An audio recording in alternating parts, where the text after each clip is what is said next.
Hello, good afternoon, good morning, good day, wherever we are, ladies and gentlemen. My name is Aidan Walker. I'm Programme Director of the Design China Beijing Forum, to which very much welcome. It's now my great pleasure to introduce by video the designer Nada Debs from Beirut in the Lebanon. I have my good friend and colleague Ross Irwin, our Creative Director, to thank us for introducing Nada to the programme. Her work has immense resonance and beauty, and it's a true delight to be able to introduce her. The title of her talk is East to East. Nada sees herself as an Arab, but she was born in Beirut, but then grew up in Japan. She's also studied at Rhode Island, the School of Design in the United States, and lived and worked in London. So someone could hardly be more cosmopolitan. But the theme of her talk today is bringing East to East. She comes from the Arab aesthetic, if you like, of repetitive geometry, which she says uplifts and elates the soul, and combines that with the strictly formal kind of Zen look of Japanese design. I find her work absolutely inspiring. It's very, very much based on craft, which is a huge thing of mine, a very, very important thing of mine, having spent 10 years myself as a cabinet maker. And she speaks about the meditation at work that is the work of the craftsman. Ladies and gentlemen, please enjoy Nada Debs. Hello, I'm Nada Debs, furniture designer based in Beirut, Lebanon. I'm happy to be presenting a small presentation for you all for Design China Beijing Forum. These times, the post-COVID times, have been a very unusual time for all of us, and I think it's very important, our role today, in how to design and what to design. And I'd like to take you through my journey of why I do what I did, but basically my main take on my furniture and the way we design is very much close to, I think, the values that are still very important for post-COVID times. We believe in craftsmanship, and through craftsmanship, we believe that this is sustainable design. In terms of sustainable, that means things that are made by hand, that are made using local materials. These are objects that actually stand the test of time when it's done in good quality. And for us, it's very also important how identity links in to that.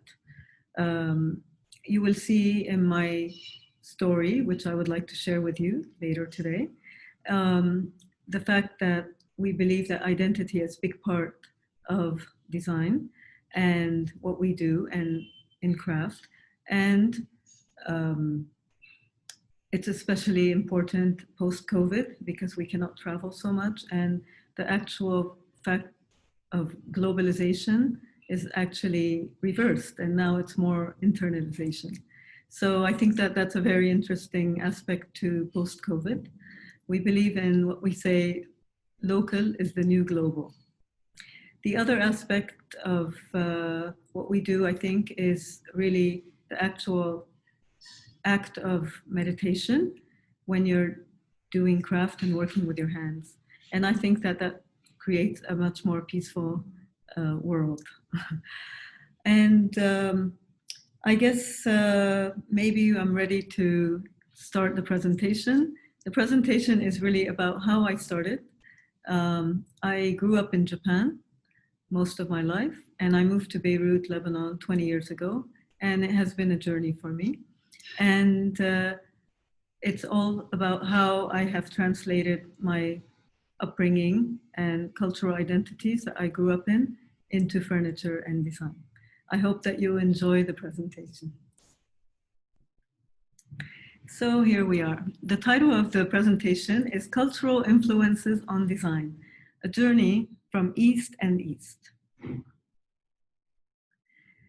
So one day I was in Istanbul at Topkapi Palace, And there was a room called the Great Room of Gifts. And this was a room that had a lot of beautiful gifts that the emperors from different parts of Asia had given gifts to the Sultan of the Ottoman Empire.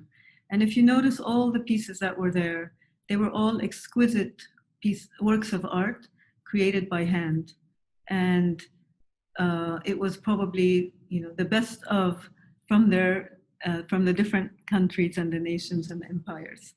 And for me, this was a eureka moment to show how when something is made by hand, the value is so much more precious and it stands the test of time.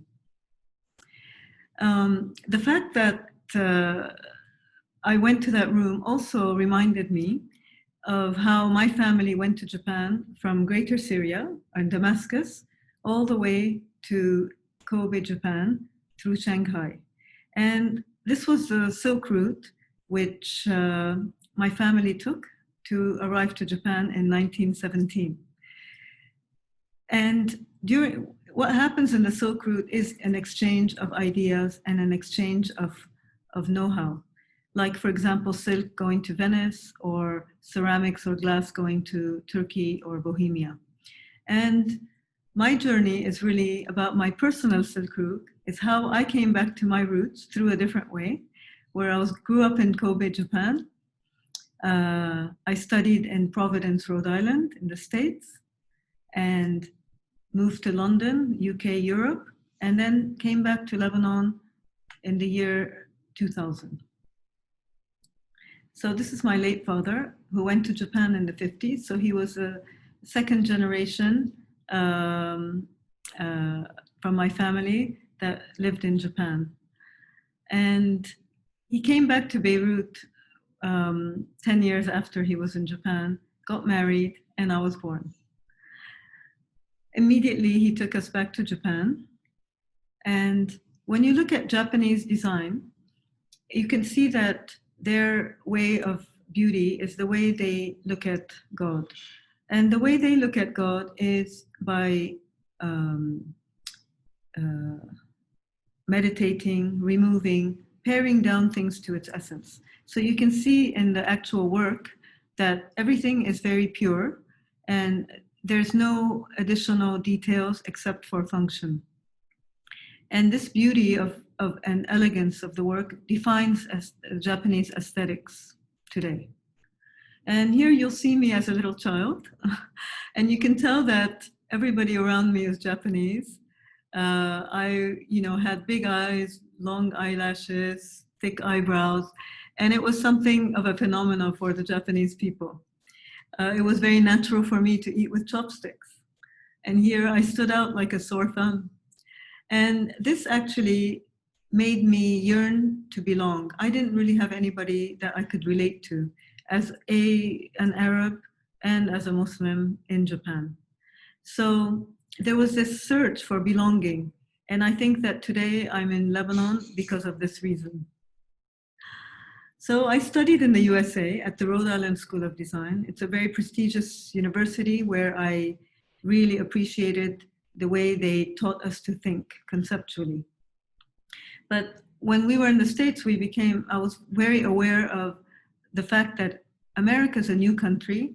And when they had moved to the States, when America was born as a country, they had a back to basics mentality. So everything was about form and function. It was just simple, functional, practical products. But what's interesting is also that because it's a new country, that they had a whole future to look forward to. So it was a time when they developed the steel industry and the glass industry, and they looked to the future for a very modernist vision. And this is where I learned a little bit about materials. And here's some of my first pieces that I created when I was in university. So you can see I worked with different materials like glass, steel, stone, plexiglass. Because of my search for belonging, I felt that I needed to be in an environment where there was an Arab community that I can relate to. And the UK, there was a group of Arabs that lived there who spoke English, because I didn't speak Arabic very well. And I moved to the UK thinking that that would be maybe where I can get a sense of belonging more fulfilled. But when I looked around at furniture and the aesthetics in Europe, it was really, instead of looking up to the future, they revered the past. So, and not only the past, but the craftsmanship of the work. And I would learn about carving, marquetry. I would learn about a lot of craft techniques. And this is where I understood the value of craftsmanship and the sophistication of craftsmanship and furniture design. I was very keen on marquetry, and what I had shown you is the work of David Linley, the son of Princess Margaret, who was very keen on using marquetry in a contemporary way. In my case, I started to experiment by using the different grains of the wood and playing around with that. And I also was pregnant with my first child, and I created a furniture line that had a little bit of a Scandinavian / contemporary feeling, but at the same time using marquetry work.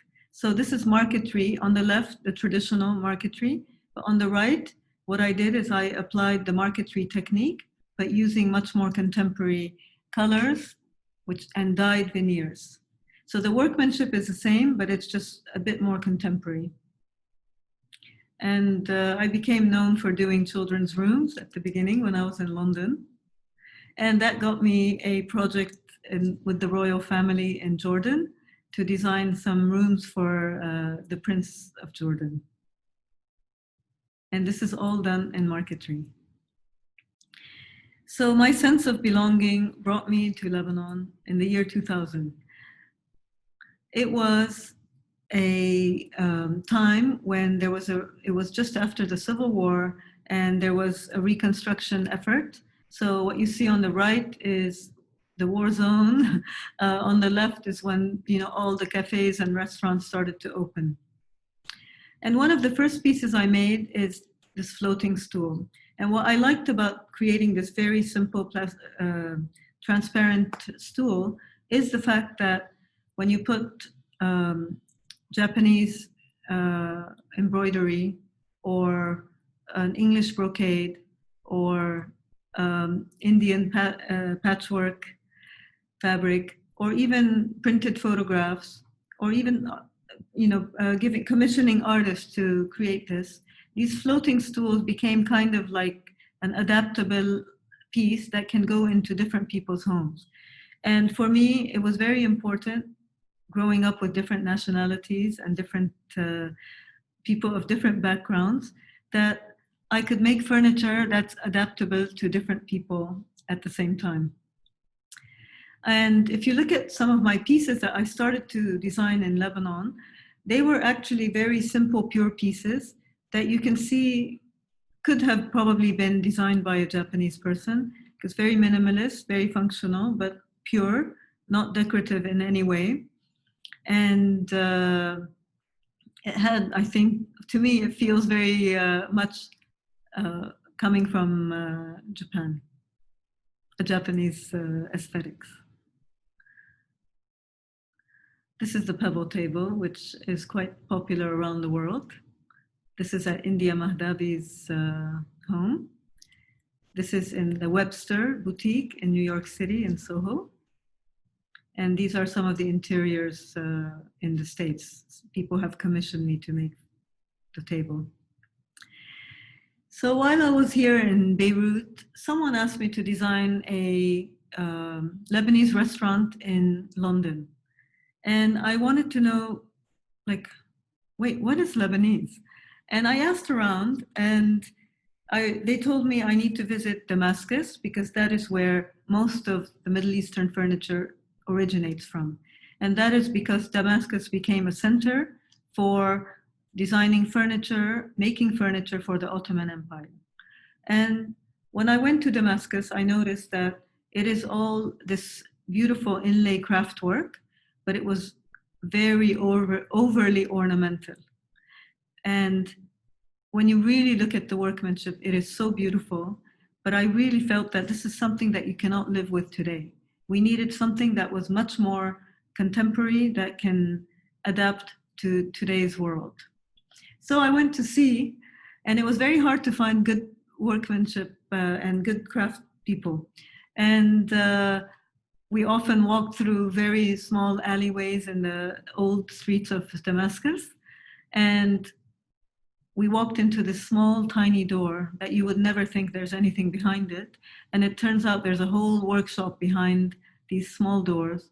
And this was like a eureka moment for me. And it was Aladdin's cave, where you see all these people working in beautiful crafts, hand carving, mother of pearl inlay, all kinds of craft techniques. And I thought to myself, it's such a waste not to be able to use this craft and show it in a more contemporary context. So I used my Japanese aesthetic principles, which is minimalism basically, and thought, how can I apply this craft in a way where people can see it in a new way? So here you can see that a lot of the work has lots of foliage and intricate patterns that are very much decorative. But what I decided to ask, instead of doing like this drawer front here with the flower design, I wanted just a panel of triangles. So I chose geometrics like triangles, circles, squares, and I asked them to inlay just a simple panel. And I created like a very pure bedside table. This was my first piece. Today it looks very ordinary, but in the year 2002, I think it was around then, it was extraordinary for the people here because they were so used to seeing this traditional pattern that they were never able to perceive that we could use mother of pearl in a very much more pure way. So it opened the eyes of a lot of people in the region, not only in Lebanon, but in the region. And it became a simple concept that I started to apply in different ways. So here would be a typical traditional side table. I would simplify the lines and then maybe add some more contemporary designs. And here is a traditional table here, turned it to more pure lines. And you can see on the left is the more elaborate and on the right is a more simplified version.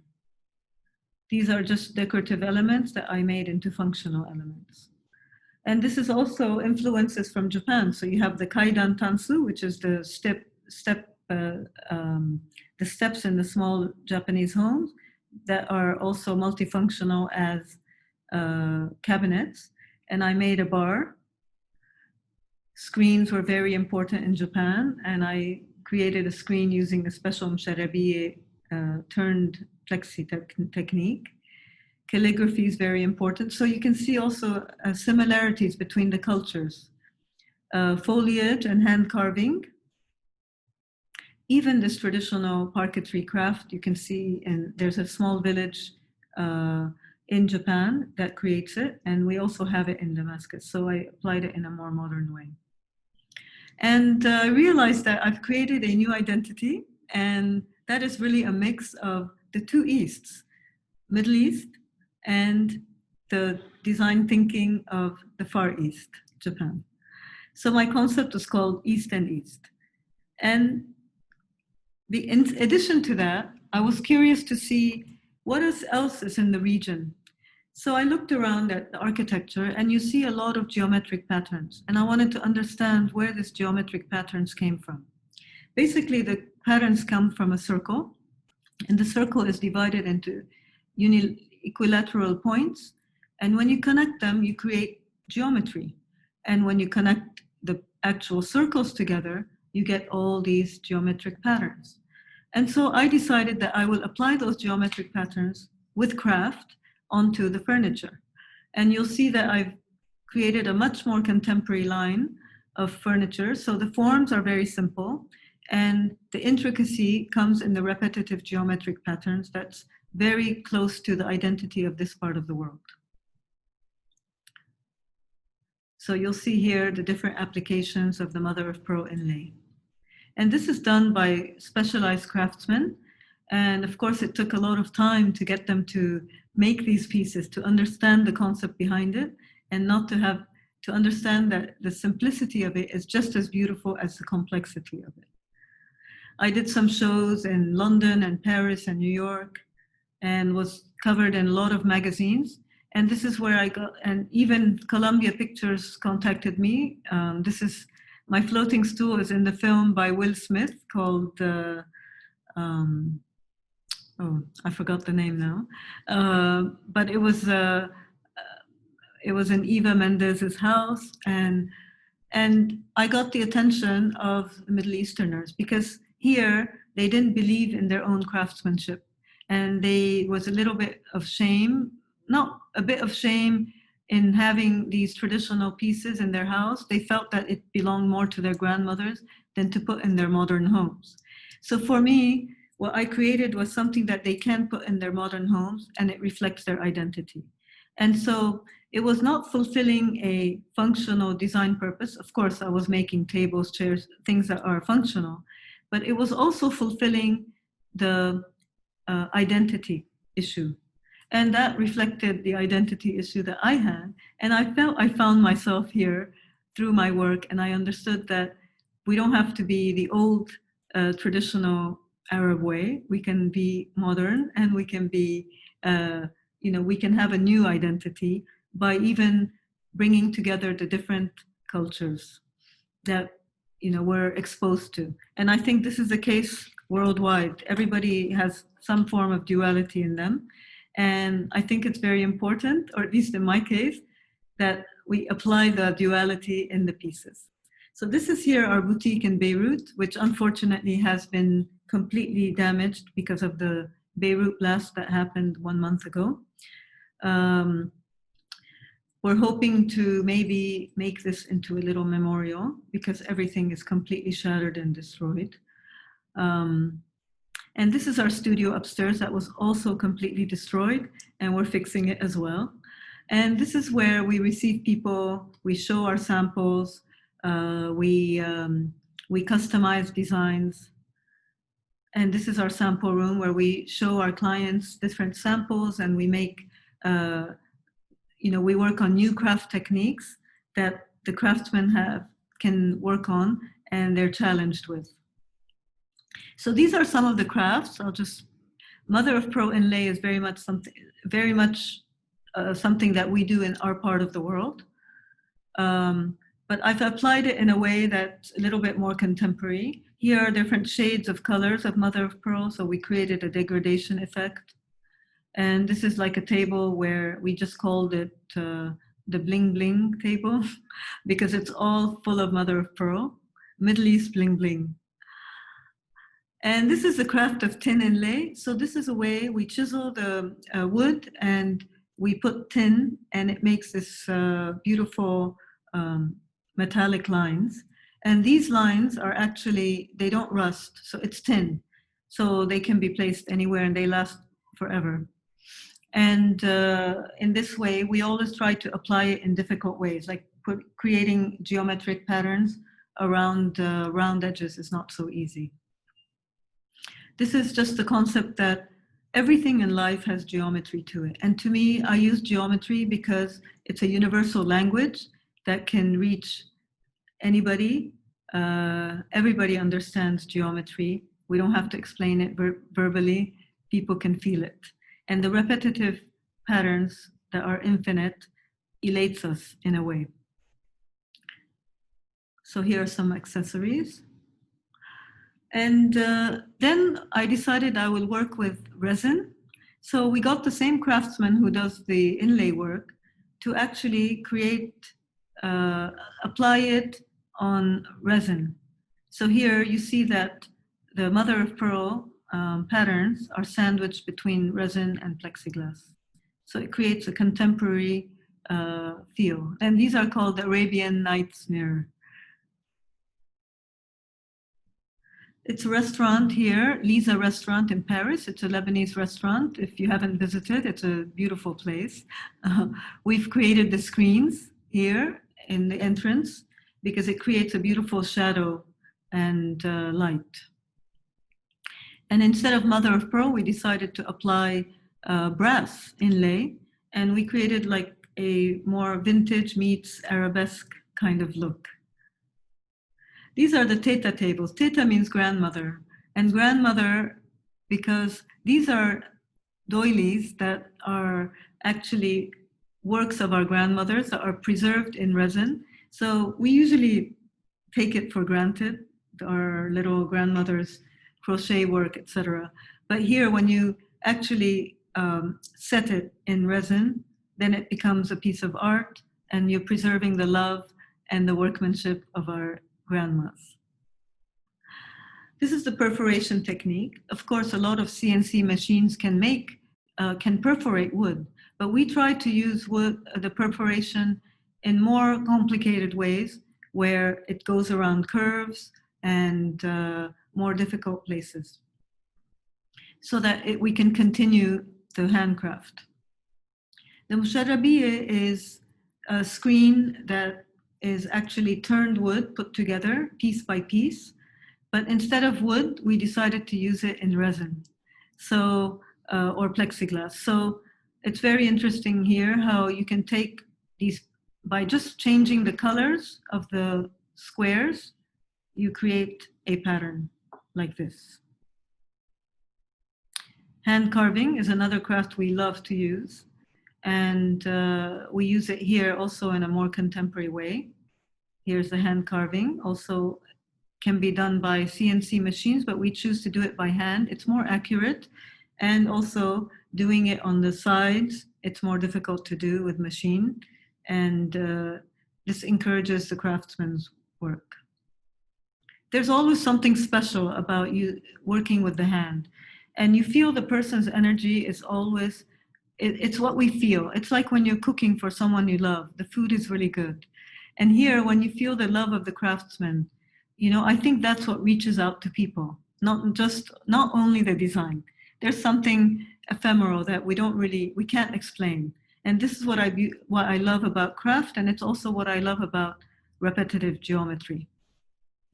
So even those flowers, I like to do them in repetition. I think there's something that really elates us and takes us somewhere else. And something I can't really explain even by words. Straw weaving, that's something that also, in a way, it's a dying craft. It's very hard to find straw weavers in Lebanon, in our part of the world. And the idea for me is to preserve this craft, keep it up, get people to teach the younger generation, give it more value, that it is important.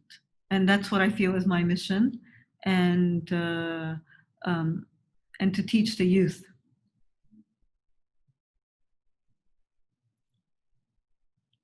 Plastic laminate. I love plastic laminate. It's just a material that lasts forever. You have beautiful vintage tables from the 50s that are still intact today. But what I thought would be interesting is mixing plastic laminate with natural wood and some craft element. So here you'll see some parquetry work mixed with plastic laminate. So you feel this man-made, handmade combination. Same with concrete. Concrete is a mass-produced material. It's rugged, it's rough. But here, what I did is I poured it and inlaid mother-of-pearl butterflies. And suddenly, it's a much more noble material. This is where we created a mold using hand-carved wood. We created a mold in silicone and then poured the concrete. And again, you feel that it's almost handmade. And then we put gold leaf inside. Some wall tiles. And I made a piece of an art, which is actually in the Modern Museum of Qatar. And this is called a concrete carpet. It's a 9 meter by 3.5 meter concrete carpet made of words, just lots of words with some mother of pearl inlay. And it's a little bit of a reminder of where we are today in the Arab world. we used to be one of the 1001 Nights, flying carpets, and we had this exotic world. And today, I think we're feeling a little bit heavy with all this construction, and there's a heaviness today. And this inlay work, which is like done by hand, it's like a little bit of spark of a human touch, where maybe we will be able to fly again. So I wanted to show some new collections that we worked on in the last few years. There's a collection I called Now and Zen, which I personally love a lot, because I realized that Japan today is not only the rectilinear forms that I had showed you earlier, it's also all about manga and anime and fantasy, and also female heroines. And I thought, how can I express this and be inspired by this? And so I created a collection called Now and Zen. It has a feminine touch, and it's taking the mother of pearl inlay in a much more colorful, feminine way. And so here, this is called the bar. It's a bar, Land of the Rising Sun. And it's shaped in a fantastical circle.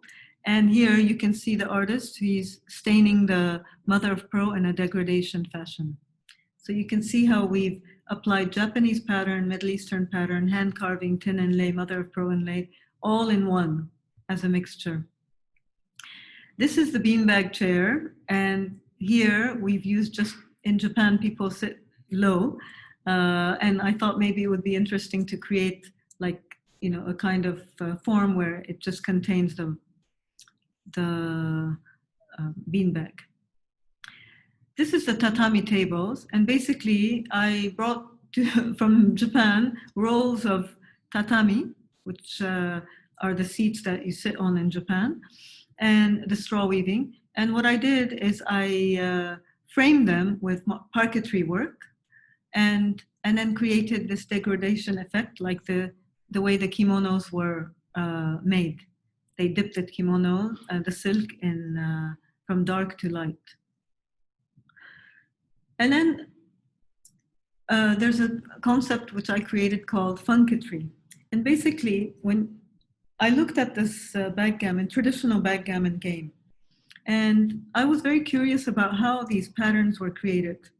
And it turns out it's actually made of pieces of wood that are stuck together one by one, solid pieces, and then they're sliced into little strips. And then they apply the strips to the wood box.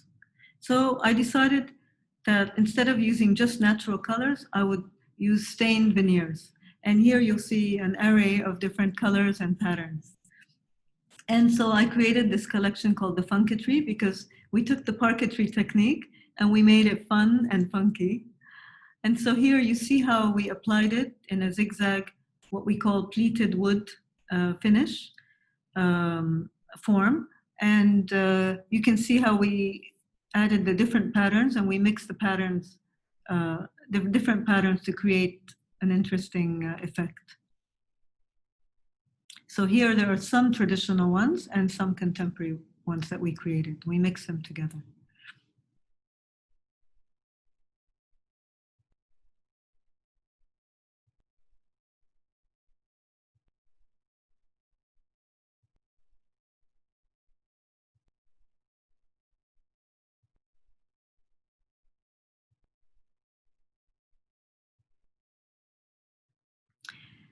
This is the latest collection we have. It's called Patterns in Nature.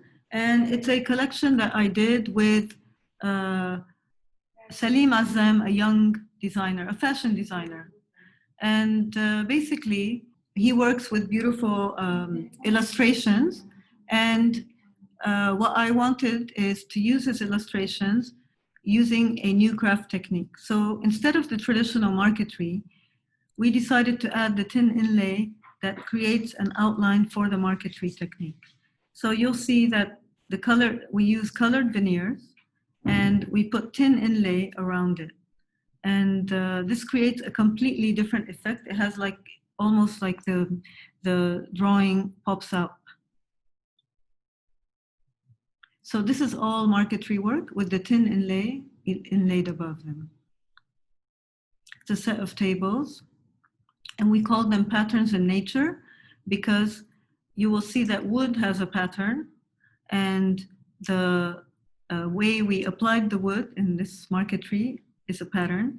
And also the illustrations are all part of the ecosystem. So this is walnut wood, and he put birds that go towards walnut trees. So if we used olive wood, we use special birds drawings that go to olive trees and oak trees as well, the sparrows on oak trees. So here I'd like to just show you some of our collaborations that we did. We worked with Converse, and I created like a fun geisha shoe. And this was the beginning of the Now and Zen collection. Here, last year, we had a collaboration with Fratelli Rossetti.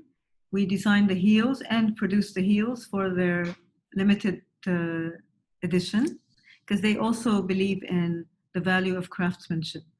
So they really appreciated the way we applied and kept our craft going. And so they wanted to use it in their shoes as well. This is a collaboration with a jewelry designer. I made a fine jewelry, and this reflects a lot of like the geometric patterns that I've been doing. And it's a sign piece, beautiful workmanship using white diamonds and black diamonds and solid gold. Here, it's the concrete tiles that I showed you earlier. We made wallpaper out of it with NLXL, a wallpaper brand called NLXL that actually has beautiful wallpaper. So we made one which is in concrete. We work here with traditional craft workshops that create the terrazzo tiles. And here what we did is we incorporated brass and created a geometric pattern that can be repetitive or it can be randomly placed like here. And one of my favorite collaborations is with FBMI. It's an initiative to empower the women carpet weavers in Afghanistan. So I had the chance to visit Afghanistan several times to create this carpet collection. And here you'll see that we had to learn how to, the spinning, the dyeing, the whole process of carpet making. And we came up with this collection called You and I, where we incorporate the old and the new, and together there's a new synergy. So in a way, it is really, again, the East and East concept. It's also about really finding common elements between people, between things, between craft, in every way. And last but not least, before the COVID started, I had just launched a collaboration I did with IKEA. And this was a beautiful collection or collaboration where I was asked to design home accessories that would work for Ramadan, which is a time for entertainment and for parties. So it consisted of home accessories, side tables, serving plates, cushions, curtains, throws, carpets. It was maybe about 45 pieces. And it was sold in, I think it's still sold in the Middle Eastern IKEA stores. And here I have just some examples of interiors that we've done. This is a residence. So what we do is we do interior work, but we do a lot of customized pieces for the interiors. So I'll just let you go through it quickly. You can recognize some of the craft items that I've made. That's the restaurant. It's the home, bedroom, bathrooms. So this is just the application of our craft in different contemporary ways. And last but not least, we had the great opportunity to design the Arab League, which is kind of like the UN of the Arab world. So I had the opportunity to work with a building that was from the 1940s and to redo the whole interior. So I applied the geometric techniques and some of the craft work to create the space. So that's it. I don't know if maybe what my last phrase here, handmade and heart-made, is what actually really commemorates what we do. And we really believe in the handcraft, and we believe that that is something that is sustainable. And hopefully we will continue doing that for post-COVID. Thank you so much for attending. And I look forward to meeting you all one day soon. Thank you.